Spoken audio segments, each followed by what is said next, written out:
ನೋಡಿ, ಭಾಳ ಸ್ಪಷ್ಟವಾಗಿ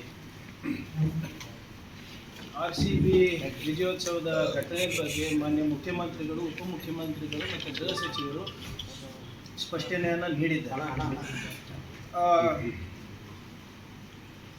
ಈ ಘಟನೆ ಆಗಬಾರ್ದಾಗಿತ್ತು ಅಂತ ವಿಷಾದ ಕೂಡ ಎಲ್ಲರೂ ವ್ಯಕ್ತಪಡಿಸಿದ್ದಾರೆ. ನಾವು ನಮ್ಮ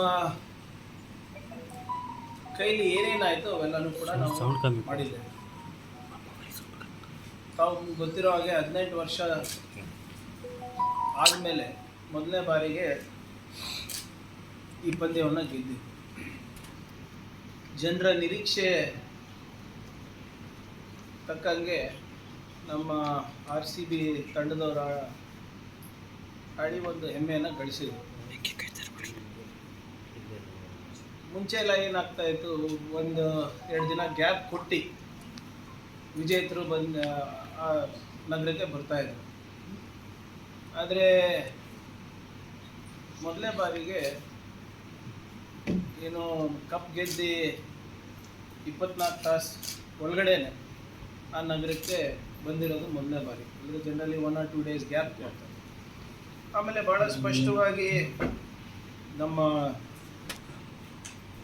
ಗೃಹ ಇಲಾಖೆಯಿಂದ ಏನೇನು ಅವರಿಗೆ ಪರ್ಮಿಷನ್ ಬೇಕಾಗಿತ್ತು ಅದನ್ನು ಕೂಡ ಕೊಟ್ಟಿದ್ದಾರೆ. ಎಲ್ಲಿ ನಮಗೆ ಬಂದೋಬಸ್ತಿಗೆ ಕಷ್ಟ ಆಗುತ್ತೆ ಅದು ಕೂಡ ಭಾಳ ಸ್ಪಷ್ಟವಾಗಿ ನಿರಾಕರಣೆ ಕೂಡ ಮಾಡಿರೋ ದಾಖಲೆಗಳು ಇವೆ. ನಾವು ಯಾವುದೇ ರೀತಿಯಾದಂಥ ನಿರ್ಲಕ್ಷ್ಯ ತೋರಿಸ್ಬೇಕಂತೀವಿ. ಏಕಾಏಕಿ 3.5 ಲಕ್ಷ 4 ಲಕ್ಷ ಜನ ಬಂದಾಗ, ನಮ್ಮ ನಿರೀಕ್ಷೆ ಮೀರಿ ಜನರು ಬಂದಾಗ ಸ್ವಲ್ಪ ಲೋಪಗಳಾಗಿದೆ. ಅದರಲ್ಲಿ ಯಾವುದೇ ರೀತಿಯಾದ ನಾವು ಡಿಫೆಂಡ್ ಮಾಡೋಕ್ಕೂ ಹೋಗ್ತಾ ಇದ್ದೀವಿ. ನಾವು ಒಂದು ಜವಾಬ್ದಾರಿಯುತ ಸರ್ಕಾರ ಇದ್ದೇವೆ. ಜವಾಬ್ದಾರಿಯನ್ನು ಆಗಲೇ ಮಾನ್ಯ ಮುಖ್ಯಮಂತ್ರಿಗಳನ್ನು ತಗೊಂಡಿದ್ದಾರೆ, ಉಪಮುಖ್ಯಮಂತ್ರಿಗಳು ಮತ್ತು ಗೃಹ ಸಚಿವರು ತಗೊಂಡಿದ್ದಾರೆ. ನಮ್ಮ ಕೈಲಾದಷ್ಟು ಕೂಡ ನಾವು ಮಾಡಿದ್ದೇವೆ. And we are accountable. ನಾವೇನು ನಮ್ಮ ಜವಾಬ್ದಾರಿಯಿಂದ ಜಾರ್ಕೊಂತಾನೂ ಇಲ್ಲ. ಬೇರೆ ರಾಜ್ಯಗಳಲ್ಲಿ ಇಂಥ ಘಟನೆಗಳು ನಡೆದಾಗ ಅಲ್ಲಿನ ಸರ್ಕಾರ ಏನು ಮಾಡಿದೆ ಮತ್ತು ನಮ್ಮ ಸರ್ಕಾರ ಏನು ಮಾಡಿದೆ ದಯವಿಟ್ಟು ಹೋಲಿಕೆ ಮಾಡಿ. ಜವಾಬ್ದಾರಿಯನ್ನು ಹೊತ್ಕೊಂಡು ಮಾನ್ಯ ಮುಖ್ಯಮಂತ್ರಿಗಳೇ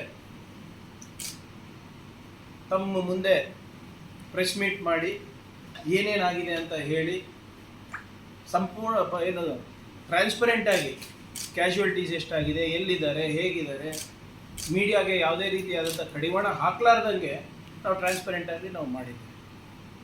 ನಾನು ಯಾಕಿದು ಹೇಳ್ತಾ ಇದ್ದೀನಿ ಅಂದರೆ, ಬೇರೆ ಸರ್ಕಾರಕ್ಕೆ ಹೋಲ್ಸಿ ನೋಡಿ ಅಂದರೆ ನಾವು we have taken responsibility, we have owned up responsibility.